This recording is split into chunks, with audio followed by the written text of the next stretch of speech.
پہلے تو میں نے مسلمانوں کے اخلاق سنے تھے، اب تو میں نے دیکھ بھی لیے،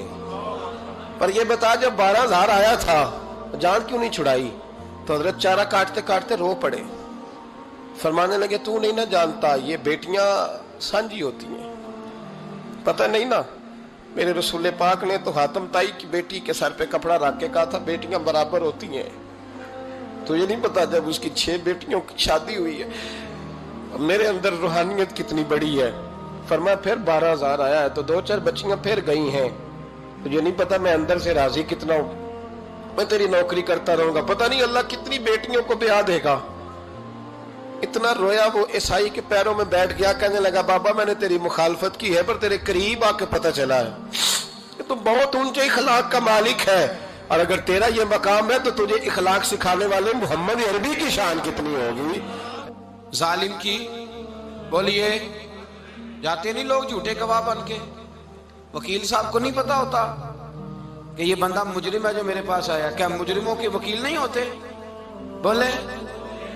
تو اس کو پتہ نہیں ہوتا وکیل صاحب کو کہ یہ صاحب مجرم ہے، میرے پاس مقدمہ لے کے آئے، اور اگر بے ادبی نہ ہو جائے تو میرا خیال ہے قاضی عدالت کو بھی پتا ہوتا ہے کہ مجرم کون ہے اور مظلوم۔ میرے نبی پاک صلی اللہ علیہ وسلم نے اس قدر زیادہ سختی فرمائی اس مسئلے میں، فرمایا جس کو پتا تھا کہ فلاں آدمی ظالم ہے، ظلم کر رہا، پھر وہ ظالم کا گواہ بنا یا اس نے ظالم کی مدد کی، کتنی کی؟ شارحین لکھتے ہیں چاہے اس نے ایک جملہ بول کے کی، چاہے ایک، سارے بولیے، چاہے ایک غریب کو اس نے ظلم کیا تو کہتے ہیں علاج یہ سی، چاہے ایک جملہ بول کے کی، شارحین اس حدیث کی شرح میں لکھتے ہیں ایک جملہ بول کے چاہے مدد کی، جس بندے نے کسی ظالم کی مدد کی کسی مقدمے میں یا کسی صورت میں اور اسے پتا تھا یہ ظالم ہے، میرے نبی پاک صلی اللہ تعالیٰ علیہ وسلم فرماتے ہیں اگر اس نے مدد کی، ابھی ظالم کی بات نہیں ہو رہی، ظالم کے مددگار کی بات ہو رہی،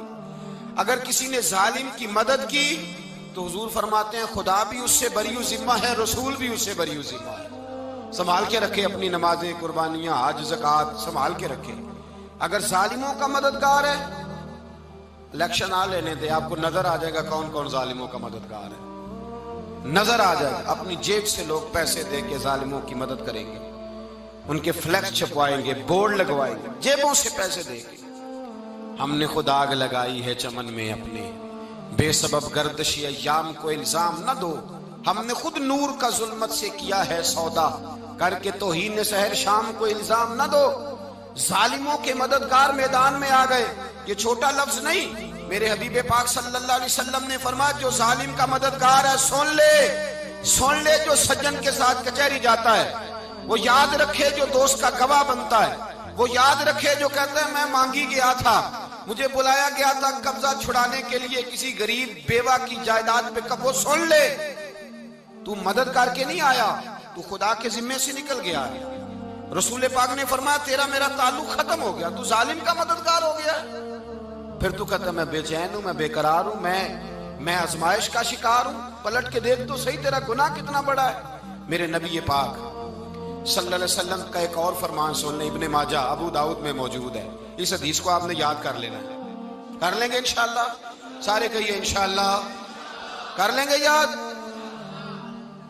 حضور صلی اللہ علیہ وسلم نے فرمایا اگر تو ظالم کی مدد کرے گا نا، یہ لفظ دل کی تختی پہ لکھ لینا، یہ مکافات عمل ہے،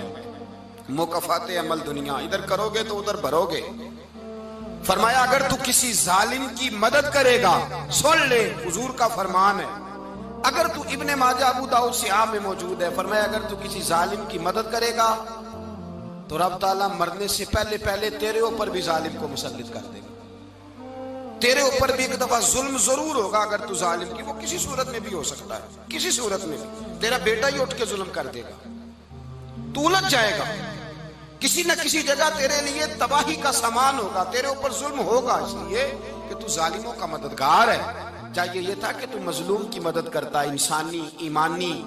یقین کا فریضہ سر انجام دیتا، تو ظالموں کا مددگار ہو گیا۔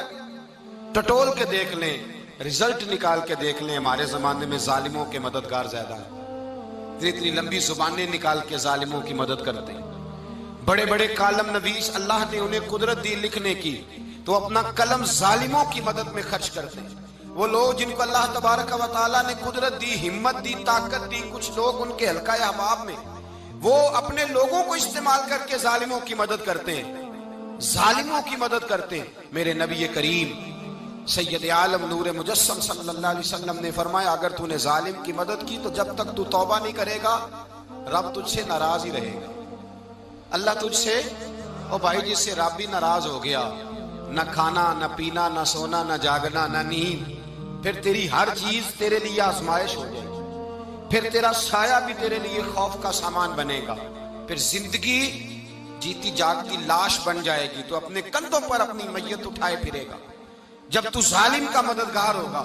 اور نبی پاک صلی اللہ علیہ وسلم نے فرمایا ظالموں کا مددگار بھی ظالم ہوتا ہے، ظالموں کا مددگار بھی، سارے بولے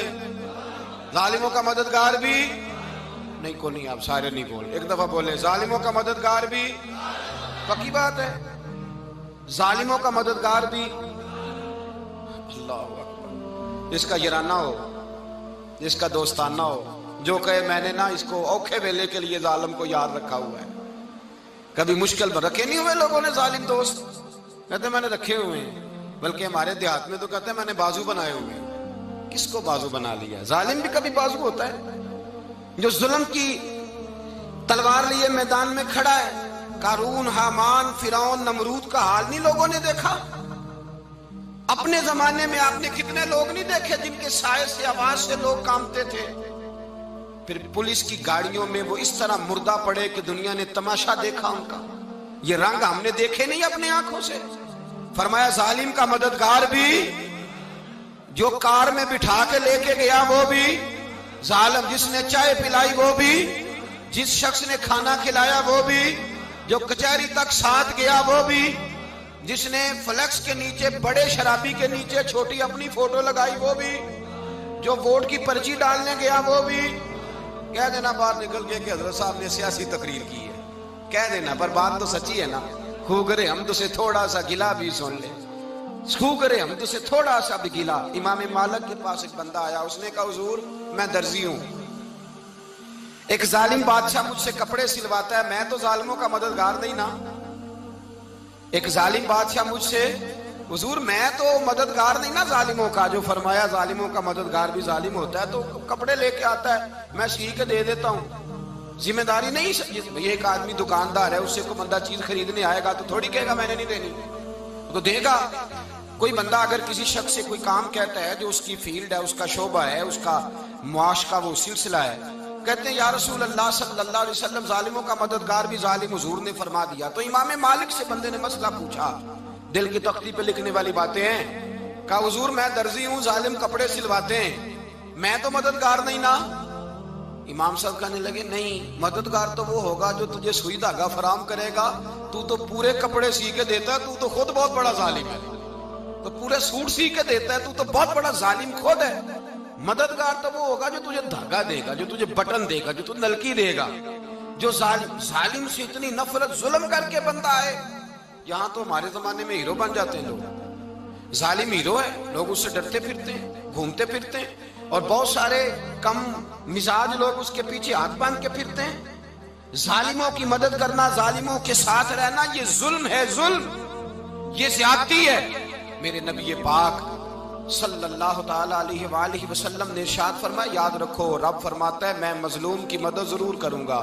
چاہے جلدی کروں چاہے دیر سے کروں، میں مظلوم کی مدد۔ اور حضور صلی اللہ علیہ وسلم نے فرمایا ہے، حضرت معاذ بن جبل کہتے ہیں حضور نے مجھے یمن کا گورنر بنایا، جب میں جانے لگا نا تو حضور نے بڑی نصیحتیں کی، بخاری میں موجود ہے، فرماتے ہیں جب میں پلٹنے لگا تو میرے رسول نے فرمایا معاذ ایک منٹ ٹھہر جا، ایک بات میری یاد رکھنا، اس کو نہ بھولنا۔ کہا حضور کیا؟ فرمایا دیکھنا کسی پہ ظلم نہ کر بیٹھنا، کہیں تجھ سے زیادتی نہ ہو جائے۔ محبوبہ پھر حضور نے فرمایا سن میرے معاذ، میں تجھے گورنر بنا رہا ہوں، زیادتی نہ کر بیٹھنا۔ یا رسول اللہ صلی اللہ علیہ وسلم کیا ہوتا ہے؟ تو میرے کریم نے فرمایا جب مظلوم دعا کے لیے ہاتھ اٹھاتا ہے تو عرش کا مالک کہتا ہے فرشتوں پیچھے ہٹ جاؤ، عرش کا مالک کہتا ہے فرشتوں پیچھے ہٹ جاؤ۔